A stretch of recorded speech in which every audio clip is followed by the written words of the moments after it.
Very good morning my dear student. आज हम lesson number 12 कन्या जो लेखक ने संवाद शैली में अभिव्यक्त किया है उसे देखेंगे। कन्याकुमारी तमिलनाडु राज्य के सुदूर दक्षिण में बसा एक शहर है जो पर्यटन के लिए बहुत लोकप्रिय है। भारत के सबसे दक्षिण छोर पर बसा कन्याकुमारी भारत के आकर्षक स्थल में शामिल है। यह हिंद महासागर, बंगाल की खाड़ी और अरब सागर का संगम स्थल है, जिसकी मनोरम छटा पर्यटकों को यहाँ खींच लाती है। भारत के सबसे दक्षिणी छोर पर बसा कन्याकुमारी शहर सदियों से कला, संस्कृति और सभ्यता का प्रतीक रहा है। भारत के पर्यटक स्थल के रूप में भी इसका अपना ही महत्व है। दूर दूर तक फैले समुद्र के विशाल लहरों के बीच कन्याकुमारी का सूर्योदय और सूर्यास्त का नज़ारा बेहद आकर्षक लगता है। समुद्र बीच पर फैली रंग बिरंगी रेतें इसकी सुंदरता में को अत्यधिक लुभावनी बना देती है। तो बच्चों, ऐसा ही लेसन कन्याकुमारी राम और गोपाल के वार्तालाप से पढ़ेंगे। कन्याकुमारी भारत के दक्षिण भाग में स्थित एक महत्वपूर्ण तीर्थ स्थल है। यहाँ का सूर्योदय और सूर्यास्त देखने योग्य है। यहाँ भगवती का मंदिर, विवेकानंद स्मारक, महात्मा गांधी स्मारक आदि प्रसिद्ध दर्शनीय स्थल है। लोग यहाँ भक्ति रस में प्रवाहित होकर ध्यान करने आते हैं। राम, गोपाल, गर्मी की छुट्टियों में तुम कहाँ गए थे? गोपाल, मैं कन्याकुमारी गया था। राम, क्या तुम वहाँ अकेले गए थे? गोपाल, नहीं, मेरे माता पिता, मैं और मेरी बहन निधि भी गई थी। राम, कन्याकुमारी कहाँ है? गोपाल, कन्याकुमारी भारत के दक्षिणी छोर पर है। छोर अर्थात भाग। इसे कुमारी अंतरिप भी कहते हैं। पहले यह केरल राज्य के अधीन था। अब तमिलनाडु राज्य के दक्षिणी छोर का एक जिला बन गया है। राम, कन्याकुमारी के बारे में और भी कुछ बताओ। गोपाल, कन्याकुमारी के दक्षिण में हिंद महासागर है, पश्चिम में अरब सागर और पूरब में बंगाल की खाड़ी है। खाड़ी अर्थात समुद्र का भाग जो तीन तरफ थल से घिरा हो, जैसे बंगाल की खाड़ी, कच्छ की खाड़ी, गद्दा, गर्त। तीनों दिशाओं से लहरें उठकर किनारे की ओर आती है। यहाँ का सूर्योदय और सूर्यास्त देखते ही बनता है। पूर्णिमा के दिन पूरब में चंद्रोदय और पश्चिम में सूर्यास्त दोनों एक साथ देख सकते हैं। राम, यहाँ कौन कौन से मंदिर है?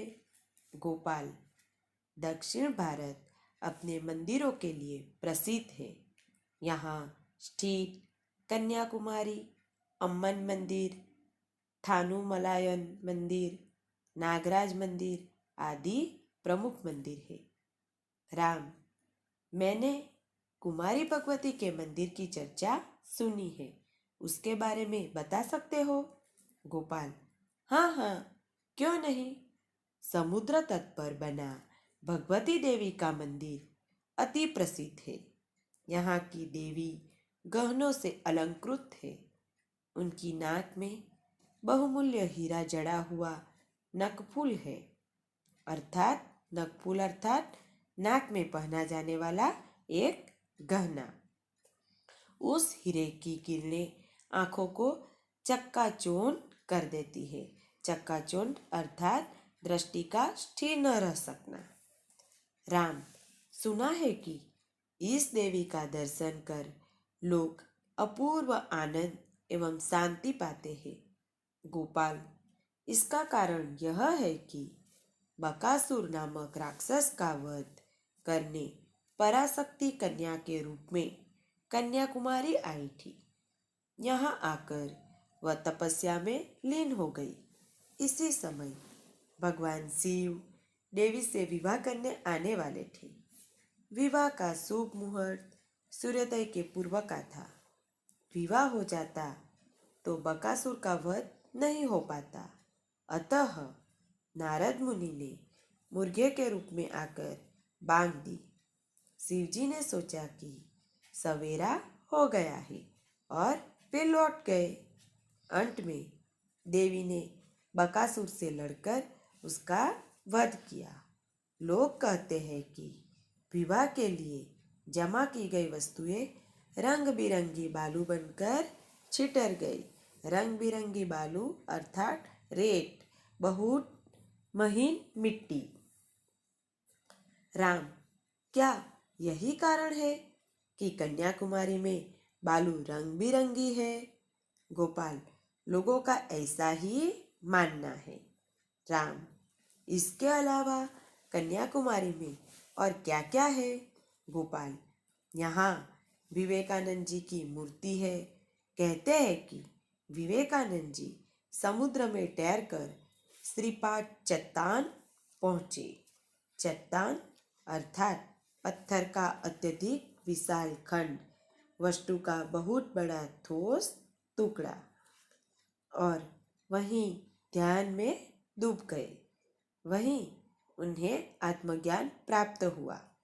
इसी चट्टान पर विवेकानंद जी का स्मारक भवन बनाया गया है।